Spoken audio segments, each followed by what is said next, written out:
Hello students, welcome to my channel Education Platform. This is your Geography Educator नवीन कुमारी। तो स्वागत है भाई एक नई वीडियो लेक्चर में और ये स्टार्ट करने जा रही हूँ मैं 11th क्लास की ज्योग्राफी और ये फर्स्ट बुक है 11th क्लास की ज्योग्राफी की और फर्स्ट ही चैप्टर है। ठीक है, तो स्टार्ट करते हुए अपना फर्स्ट चैप्टर का नाम है भी ज्योग्राफी एज ए डिसिप्लिन, यानी हिंदी में कहेंगे भूगोल एक विषय के रूप में। तो इसको चैप्टर को स्टार्ट करने से पहले थोड़ा सा बेसिक इंट्रोडक्शन दे देती हूँ, फिर स्टार्ट करते हैं। देखो, आपने 10th क्लास में देखा होगा कि आपने एसएसटी पढ़ी थी, तो आपसे किसी ने पूछा होगा कि किसका पीरियड चल रहा है या लेक्चर चल रहा है, तो आप क्या बोलते थे? एसएसटी का। कभी ये बोला कि हिस्ट्री का चल रहा है, ज्योग्राफी का चल रहा है, ऐसा बोला नहीं। तो इसका मतलब उस टाइम पे डिपेंडेंट सब्जेक्ट थे, एसएसटी में इंक्लूड होते थे। ठीक है, लेकिन जैसे ही आप 11th में हुए तो ज्योग्राफी, पोल साइंस, हिस्ट्री एक को और भी सब्जेक्ट है, तो ये क्या बन गए? फिर इंडिपेंडेंट सब्जेक्ट बन गए। ठीक है, तो उससे हम पढ़ेंगे ज्योग्राफी के बारे में। अब ज्योग्राफी देखो क्या बन गया, इसकी अपनी एक अलग पहचान बन गई, एक अलग एंटिटी बन गई। ठीक है, जैसे कि इंडिपेंडेंट सब्जेक्ट बन गया, इंडिविजुअल सब्जेक्ट बन गया और अलोन सब्जेक्ट बन गया। मतलब एक अलग पहचान मिल गई कि ज्योग्राफी एक सब्जेक्ट है। ठीक है, आप एक चीज बताओ, जब बच्चे का जन्म होता है तो क्या बच्चा हिस्ट्री को देखता है कि बैटल ऑफ पानीपत की लड़ाई कब हुई, या फिर वो पोल साइंस में कॉन्स्टिट्यूशन को देखता है, या फिर इलेक्शंस को देखता है, या राइट टू वोट को देखता है, या फिर इको में वो मनी की बातें करते हैं कि मनी, पैसा कैसे कमाया जाए? नहीं देखता ना। तो क्या देखता है? वो देखता है अपने सराउंडिंग, देखता है जो इन्वायरमेंट है उसमें क्या चल रहा है, क्या डिस्कशन चल रही है। ठीक है, क्या बातचीत हो रही है, जो मतलब आसपास के इन्वायरमेंट को देखता है, उसी को क्या कहेंगे? ज्योग्राफी। ठीक है, तो इम्पोर्टेंट क्या है? मोस्ट इम्पोर्टेंट पहले अपना इन्वायरमेंट, ज्योग्राफी। तो एज ए सब्जेक्ट पढ़ेंगे अब ज्योग्राफी, क्यों मोस्ट इम्पोर्टेंट है। आगे देखते हैं। देखो भाई, जो ज्योग्राफी वर्ड है वो बना है, लिया गया है ग्रीक से। ठीक है, उसको दो भागों में डिवाइड किया गया है, टुकड़े किए गए हैं। इसी से इसका इंट्रोडक्शन आ जाएगा, इसकी डेफिनेशन क्या है। तो जियो का मतलब होता है अर्थ, और ग्राफोज का मतलब होता है डिस्क्रिप्शन। ठीक है, यानी डिस्क्रिप्शन ऑफ द अर्थ, यानी अर्थ की स्टडी करना या वर्णन करना। ठीक है, फिर आता है कि जो ये ज्योग्राफी वर्ड है फर्स्ट टाइम किसने कॉइन किया था भाई? तो ये कॉइन किया था भी इरास्टोथनीज ने। ठीक है, फिर आते हैं भी जो अर्थ के रिसोर्स हैं, ओनली नेचुरल रिसोर्स है या और भी है? नहीं भी, नेचुरल रिसोर्स के साथ ह्यूमन मेड चीजें भी इसमें इंक्लूड होंगी। ठीक है, फिर आता है कि ज्योग्राफी को दो भागों में डिवाइड करके पढ़ते हैं हम। तो पहला आता है आपका फिजिकल ज्योग्राफी और दूसरा आता है भी ह्यूमन ज्योग्राफी। जैसे कि हम 11th में इसी टॉपिक के बारे में पढ़ेंगे, तो जो डायरेक्ट हमें नेचर से मिले हैं। फिजिकल ज्योग्राफी जो हमें डायरेक्ट चीजें नेचर से मिले, for example river, soil, mountains, climate, minerals, oceans, continent, water, hills भी कह सकते हो आप वो क्या नाम है उसका, क्या रह गया, हाँ, वैली, लेक, ये भी इसमें इंक्लूड होंगे भी, जो हमें नेचर से मिली है। तो सेम आ गया भी ह्यूमन ज्योग्राफी, जो कि हम जाकर 12th में पढ़ेंगे। तो इसमें क्या आएगा भाई, जो मैन द्वारा बनाई गई हो, जैसे कि road, factory, village, cities, railway, industry, population, ये किसके द्वारा बनी हुई? ह्यूमन के द्वारा। तो ये दो टाइप की होती हुई ज्योग्राफी, एक फिजिकल ज्योग्राफी, एक ह्यूमन ज्योग्राफी। ठीक है, ये देखो भाई, हमें ज्योग्राफी क्यों पढ़नी चाहिए इसके बारे में। तो why should we study geography भी, हम क्यों स्टडी करें भी ज्योग्राफी की? तो पहली बात, we live on the surface of the earth. सही बात है भी, हम अर्थ के सरफेस पे रहते हैं। मैं surface our lives are affected by our surrounding in many ways भी।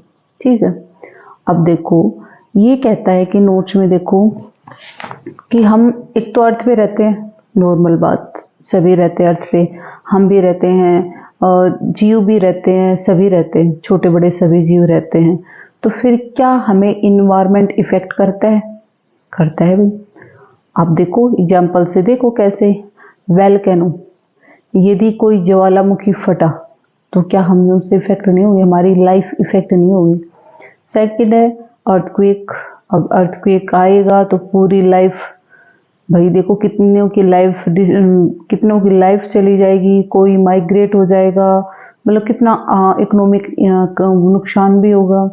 तो आप बताओ, तो हमारी लाइफ इफेक्ट हो रही है ना, चाहे वो सुनामी लगा लो, कोई भी लगा लो, ठीक है, तो उससे हमारी लाइफ इफेक्ट होती है।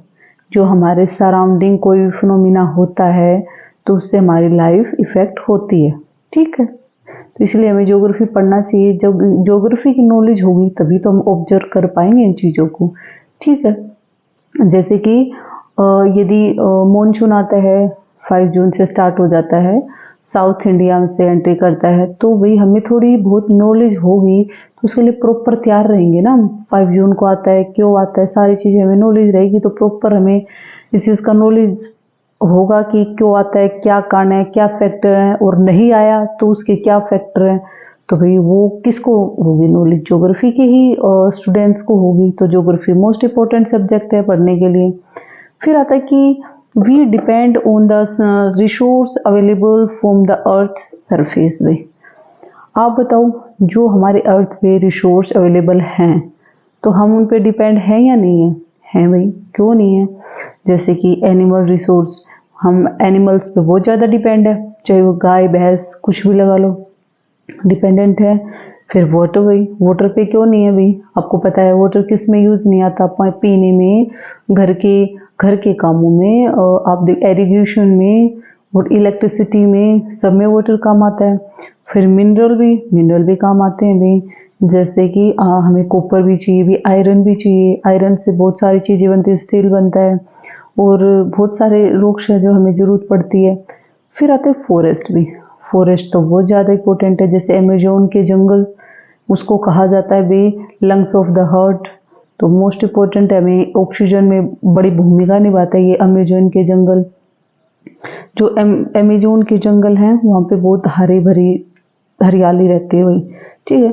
और हमें फिर देखो भाई लैंड, ये तो मोस्ट इम्पोर्टेंट है ही, यहीं पे तो हम एग्रीकल्चर्स करते हैं।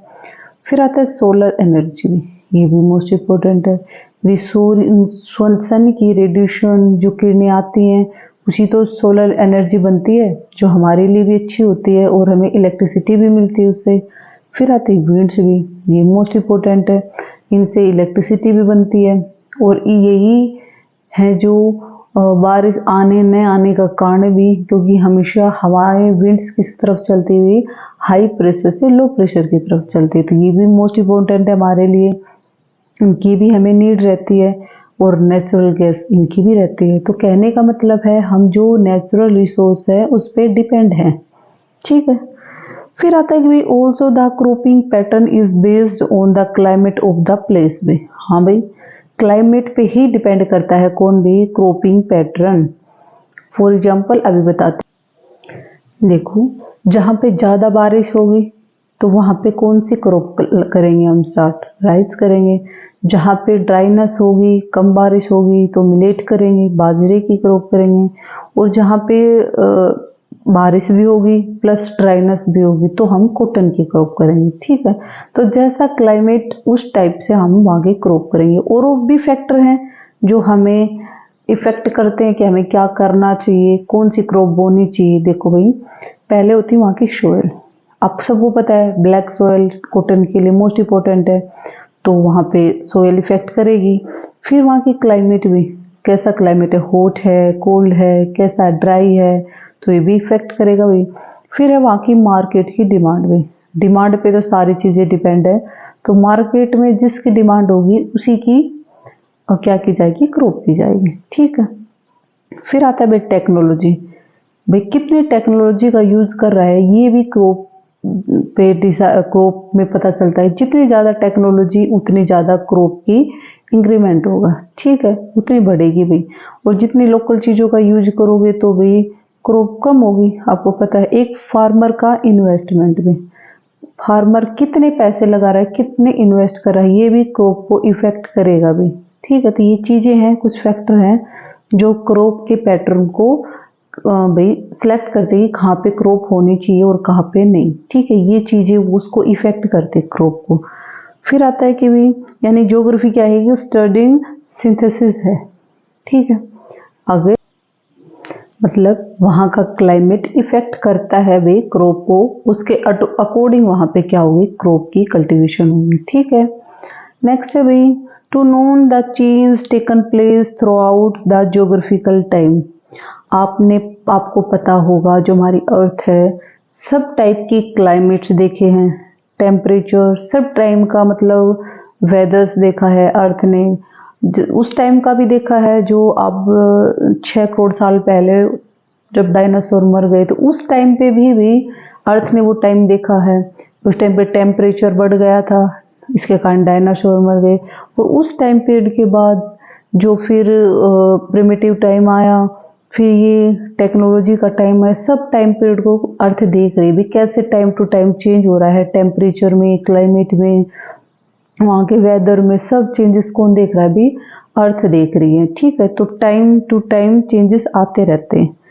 ठीक है, वो जो पास्ट के चेंज हैं वही क्या करते हैं, प्रेजेंट को, प्रेजेंट सिलेक्ट करते हैं, अपना प्रेजेंट कैसा होगा मतलब ये बताते हैं। फिर आता है भी टाइम की बात है तो सुनो, ये हमारा इंडिया है, आपको पता होगा कि पहले इंडिया साउथ पोल पे था। ठीक है, अंटार्कटिका के पास, पर टाइम टू टाइम क्या हो गया, अब वो खिसक के एशिया में आ गया अभी।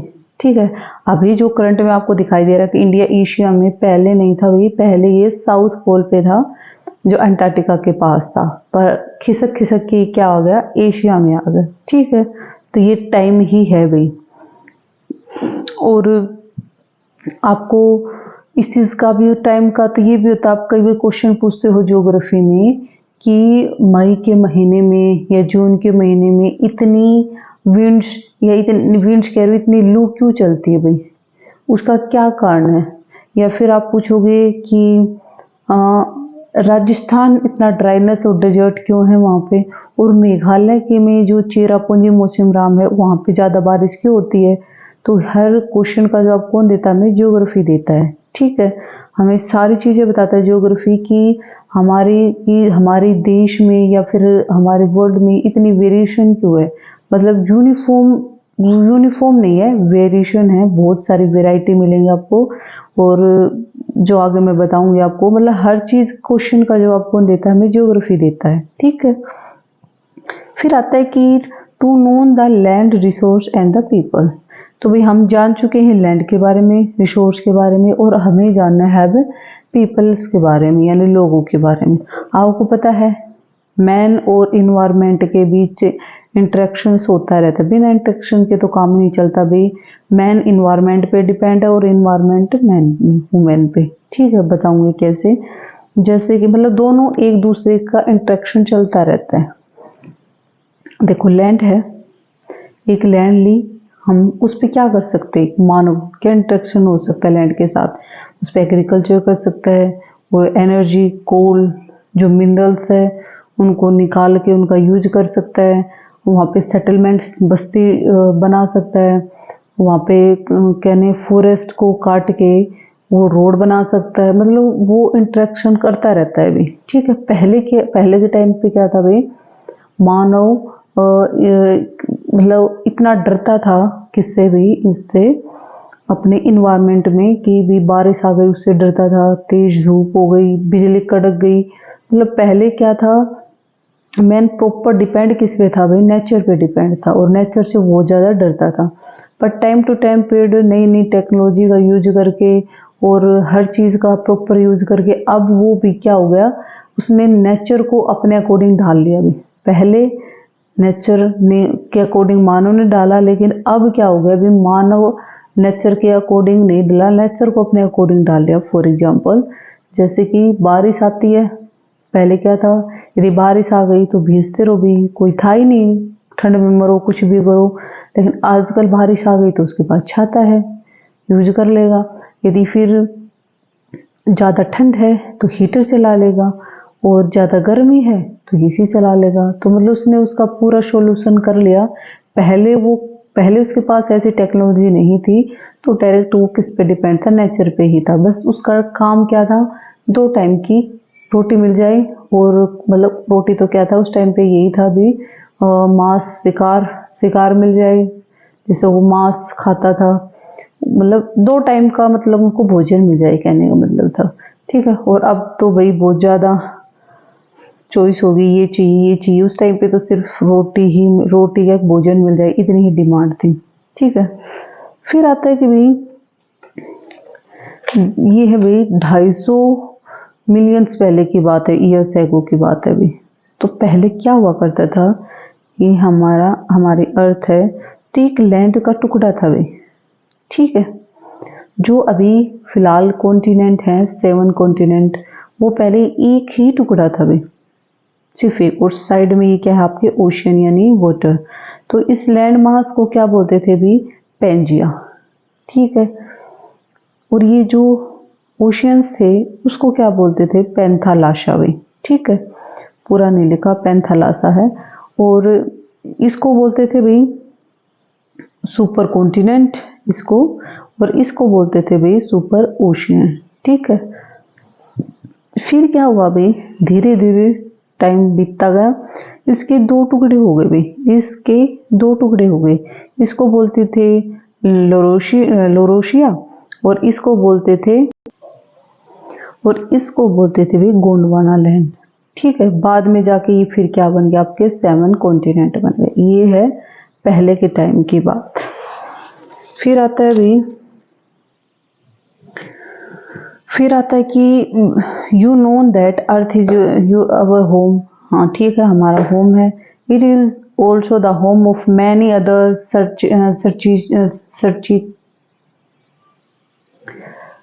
क्रिएचर्स। ठीक है, बिग एंड स्मॉल। ये कह रहा है कि भी अर्थ हमारा घर है। ठीक है। हमारे अलावा भी यहाँ पे बहुत छोटे बड़े जीव रहते हैं। ठीक है। Which live on the earth and sustain भी। और यहाँ पे क्या करते हैं, यहाँ पे रहते हैं और अपना जीवन निर्वाह करते हैं। ठीक है। पता अकेले इंसान ही थोड़ी है भाई अर्थ पे, और भी तो जीव है छोटे बड़े, सभी का ये घर है। और सभी यहाँ पे क्या करते हैं, सस्टेन करते हैं, अपना जीवन निर्वाह करते हैं, जीवन यापन करते हैं। ठीक है। फिर कहता है कि the earth surface is not uniform भी। सही बात है। ये मतलब कहने का मतलब यूनिफॉर्म नहीं है, एक जैसा नहीं है। क्या हमारे अर्थ पे सिर्फ माउंटेन्स हैं या ओशियन ही है क्या? नहीं भाई, वहाँ पे बहुत सारी वेरिएशंस हैं। जैसे कि देखो फिजिकल फीचर्स में माउंटेन्स हैं, कहीं पे हिल्स हैं, वैलीज हैं, कहीं पे प्लेन है, कहीं पे प्लेट्यूज हैं, कहीं पे ओशियंस हैं, कहीं पे लेक है, कहीं पे डेजर्ट है, कहीं पे वाइडरनेस है, मतलब वो फॉरेस्ट है। तो आप देखो भी यहाँ पे बहुत सारी वेरिएशन है, यूनिफॉर्म नहीं है अर्थ। ठीक है। फिर इनको नेचर को देखते देखते इंसान ने भी क्या कर लिया भी, कुछ चेंजेस लाए, कुछ टेक्नोलॉजी का यूज करके इंसान ने भी क्या किया भी, there are variation in the social और culture features too, there are village. उसने फिर क्या टेक्नोलॉजी से क्या किया भी, उस नए नए वेरिएशन में विलेज बनाना स्टार्ट किए, cities, roads, railways, ports, markets and many other elements created by the human beings across the entire period of their cultural development में। अपनी कल्चर डेवलपमेंट के दौरान उन्होंने क्या क्या किया, ये बहुत सारी चीजें क्या की, क्रिएट की। ठीक है। किसने भी, ह्यूमन ने। This variation provides a clue to the understanding of the relationship between the physical environment and social culture feature भी बहुत सारे वेरिएशन के क्लू मिले हमें, जो कि क्या बताते हैं हमें, physical environment plus social culture environment के बीच क्या रिलेशनशिप को बताते हैं। बहुत सारे क्लू यानी साक्ष्य मिले जो इस वेरिएशन को बताते हैं। ठीक है। फिर आता है भी व्हाट इज ज्योग्राफी। बुक में भी देखो भाई, बुक में भी देखना जरूरी है। तो देखो ये रहा भी, व्हाट इज ज्योग्राफी भी, ज्योग्राफी क्या है, ठीक है बताते हैं क्या है geography. The earth is also multi dimensional that is why many disciplines from natural science such a, रुको भी, ये क्या कहता है, अर्थ क्या है भी, एक मल्टी डायमेंशनल है, मतलब उसके बहुत सारे पार्ट हैं, ठीक है। अर्थ क्या है, मल्टी डायमेंशनल है, उसके बहुत सारे पार्ट्स हैं, ठीक है। और उसको कहता है कि भाई नेचर को स्टडी करने के लिए ना ओनली ज्योग्राफी काम नहीं कर सकती, उसको और भी सब्जेक्ट के सपोर्ट की जरूरत होती है। जैसे कि जो नेचुरल साइंस है वो किसकी स्टडी करता है, जियोलॉजी की, जो कि रॉक की स्टडी होती है इसमें, पेडोलॉजी की जिसमें सोयल की होती है, ओशनोग्राफी की जिसमें ओशन की स्टडी होती है, बोटनी की प्लांट की होती है, जियोलॉजी की जिसमें एनिमल की स्टडी होती है, और मेट्रोलॉजी की इसमें वेदर की स्टडी होती है। मतलब जो नेचुरल साइंस है वो भी नेचर की क्या करता है, स्टडी करता है। तो ज्योग्राफी एक सब्जेक्ट में नेचुरल साइंस भी इंक्लूड है, ठीक है। फिर आता है भी सोशल साइंस, इसमें such a economics, history, sociology, political science, anthropology etcetera भी। Study different aspect of the earth surface भी। देखो सोशल साइंस के जो सब्जेक्ट हैं ये डायरेक्टली तो ज्योग्राफी से नहीं जुड़े, लेकिन इनडायरेक्टली ज्योग्राफी सब्जेक्ट इनसे जुड़ा हुआ है भी, ठीक है। वो हम आगे पढ़ेंगे, पता चल जाएगा कि दो सब सारे इंटर रिलेटेड सब्जेक्ट हैं। फिर आता है कि geography is different from other science in its subject matter and methodology but at the same time it is closely related to other discipline. Same भी ये था भी मैथोडोलॉजी, ठीक है। तो यही बात हो रही है भी, सब्जेक्ट के सब्जेक्ट से जो एनी सब्जेक्ट हैं उनसे डिफरेंट भी है और कुछ सिमिलैरिटीज भी हैं भी हर सब्जेक्ट के साथ, किसकी, ज्योग्राफी की, ठीक है। जहाँ पे डिफरेंट चीज़ें भी हैं और कई चीज़ों में सिमिलैरिटीज भी हैं। आगे पढ़ेंगे। फिर कहता है कि geography drives its database from all the natural and social science and tries to study them. ये कहता है कि ज्योग्राफी क्या करता है, जो सोशल साइंस है और नेचुरल साइंस है उनके डाटा को इकट्ठा करता है और फिर उनकी क्या करता है भी, प्रॉपर स्टडी करता है, ठीक है। यही कह रहा है। फिर आता है ज्योग्राफी स्टडी कि there are variations over the surface of the earth in its physical as well as cultural environment भी, जो मैं पहले भी बता चुकी हूँ। जो हमारे फिजिकल फीचर्स में भी और कल्चर्स इन्वायरमेंट में भी बहुत सारे क्या है, वेरिएशंस है, यूनिफॉर्म नहीं है, बहुत सारे वेरिएशन है। अब देख लो फिजिकल में अभी बताया था मैंने, कहीं पे डेजर्ट हैं, कहीं पे प्लेटू हैं, कहीं पे प्लेन्स एरिया है, कहीं पे माउंटेन्स हैं, कहीं पे कोस्टल एरिया है, मतलब सब क्या है वहाँ पे वेरिएशंस हैं, ठीक है, यूनिफॉर्म नहीं है। It is better to see geography as the study of the areal differentiation. अभी बताया था मैंने, ज्योग्राफी क्या करती है, अलग अलग एरिया में जो डिफ्रेंशिएशन है उसकी स्टडी करती है। वो किस कारण हो सकता है, जैसे कि हर एरिया में क्रॉप अलग होती है, उसके कारण मैंने अभी बताए थे। अलग अलग एरिया में क्रॉप अलग होने का रीजन से वहाँ की सोइल, वहाँ का क्लाइमेट भी हो सकता है, वहाँ की टेक्नोलॉजी यूज करने का तरीका हो सकता है, कैसे टेक्नोलॉजी यूज की जा रही है, वहाँ पे बारिश कैसी है, वहाँ पे ड्राइनेस है या फिर मच रेन है या लेस रेन है, उसके अकॉर्डिंग वहाँ पे क्रॉप होगी, या उसमें क्रॉप पे कितना पैसा लगा रहा है। यदि फार्मर इन्वेस्टमेंट जितना करेगा, कहते हैं ना जितना चीनी डालोगे उतना मीठा होगा, तो जितना इन्वेस्ट करेगा उतना ज़्यादा क्रॉप होगी, ठीक है। तो ये ज्योग्राफी क्या करती है, जो एरियल डिफरेंशिएशन है उसकी भी स्टडी करती है। Geography do not study only the variation in the phenomena over the earth surface but also study the association with the other factor with cause this variation भी। ज्योग्राफी केवल जो variations हैं उसके फिनोमिना की study नहीं करता भी, और चीज़ों की भी स्टडी करता है, उन फैक्टर की भी स्टडी करता है कि 5 जून को यदि बारिश नहीं आई तो उस फैक्टर को जानने की कोशिश करेगा क्या रीज़न था भाई, क्यों बारिश नहीं आई भी, विंड्स क्यों हाई प्रेशर से लो प्रेशर की तरफ नहीं आई, क्या रीजन था, वो कौन कौन से ऐसे फैक्टर हैं, उनकी स्टडी कौन करता है, ज्योग्राफी करता है उस फैक्टर्स को जानने की, ठीक है, ना कि सिर्फ वेरिएशंस क्या हैं, उसके क्या क्या कारण, उन घटनाओं की स्टडी करता है, ठीक है। For example, cropping patterns different from regions to regions, but this variation is a cropping pattern as a phenomena is related to variation in the soil, climate, demand, technology, capacity of the farmer to investment and technological input available to her। जो भी बताया था मैंने example के तौर पर भी, cropping patterns depend करता है भी रीजन्स टू रीजन, क्षेत्र मतलब एरिया टू एरिया, वहाँ का क्या इन्वायरमेंट है, क्या क्लाइमेट है, क्या बारिश कितनी होती है, ड्राइनेस होती है, ये सारी चीज़ें, ठीक है। तो यहाँ पे अपना भी फर्स्ट पार्ट ख़त्म होता है, सेकंड पार्ट लेके आऊँगी क्योंकि वीडियो ज़्यादा लंबी हो जाएगी।